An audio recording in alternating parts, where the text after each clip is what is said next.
De musical Fela werd geproduceerd door acteur Will Smith en hiphopster Jay-Z. In de etalage van een Amsterdams warenhuis krijgen we een voorproefje.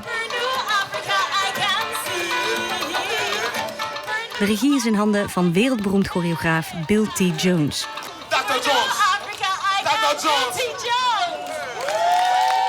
What kind of a man was Fela? He was a very troubled man. Why?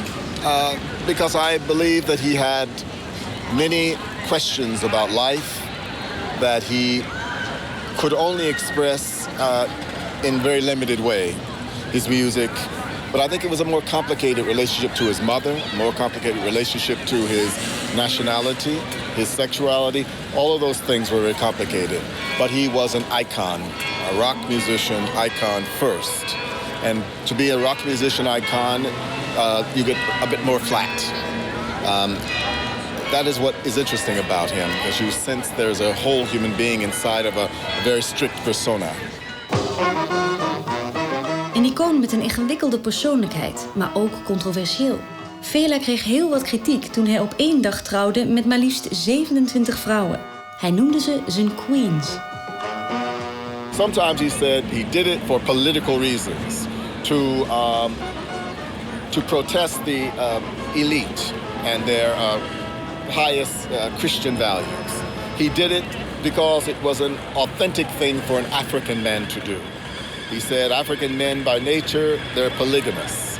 And men and women understand very clearly their roles and so on. Now, this is the son of a woman who was a freedom fighter for women's rights. So it's very complicated. In Europe, when a man is married, he goes after, when the wife is sleeping, he goes out and fucks around, man.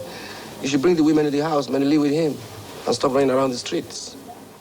It's quite a difficult story, I think, his life story, to translate into a musical. We've said that this is a musical that is,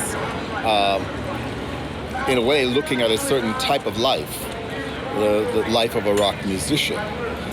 The rules are different. What we have done and what Fela did was you are, boom, in an adventure. You're in a situation.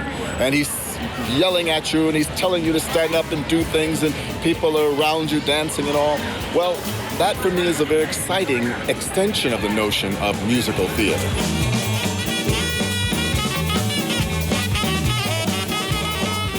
What was his meaning for Africa? His meaning for Africa is that people could find a voice. People could find a voice that is their voice, and they could speak to power about change, and they could be part of a much bigger discussion about democracy and freedom that was happening around the world. He did that with his music. And he called it Afrobeat. He called it Afrobeat, yes, yeah, he was very proud of that.